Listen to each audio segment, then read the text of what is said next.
Now, here's Chief Meteorologist Tony Petrarca with your live Pinpoint Doppler 12 Futurecast. Of course, last night's rainstorm has caused some rivers and streams to swell. We're going to talk specifically about the Patuxent River and the Pawcatuck River in Westerly in just a second. First, live Pinpoint Doppler 12 radar, which of course looks much better than it did yesterday. Let me cue up my computer one more time. You can see the satellite photo, the wide version, showing how things have dried out nicely. And there's my radar. And again, much better. The dry air continues to filter in behind the storm system, which has obviously pulled away. Anywhere between 1.5 inches to 2.5 inches of rain, nearly 2.5 in Providence, almost 3 in Smithfield. Other locations between 1.5 to 2.5 inches, including 1.5 in Newport.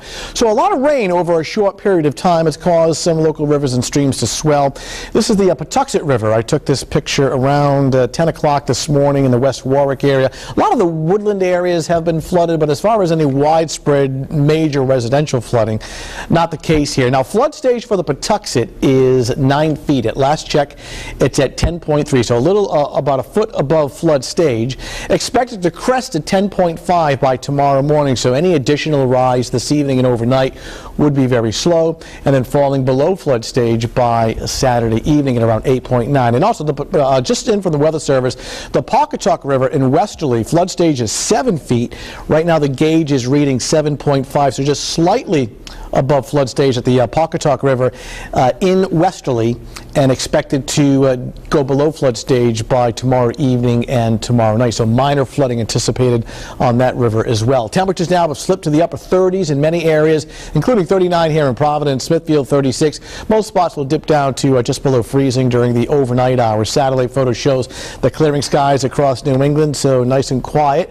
And that dry weather extends all the way back through the Midwest, so we have several days of quiet weather. Temperatures cooling off, though nothing extreme. However, sharply colder weather by the weekend, especially come Saturday night into Sunday. But clear and chilly for this evening.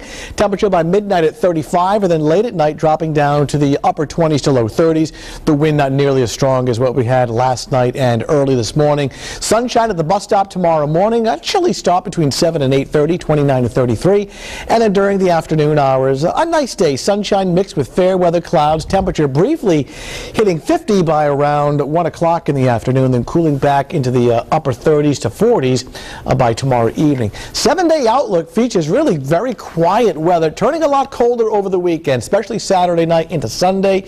The outlook for next week showing temperatures daytime highs in the 40s and nighttime temperatures in the 20s and 30s. Again, the Pawcatuck River and the Patuxent River, just minor flooding this evening and overnight. You can track all this weather information on the Channel 12 app through iTunes on your iPhone or on your Android smartphone as well. What you don't see on that 7-day Futurecast, like we've seen so many times, readings in the 60s, so much cooler next 7 days. Okay, thanks, Tony.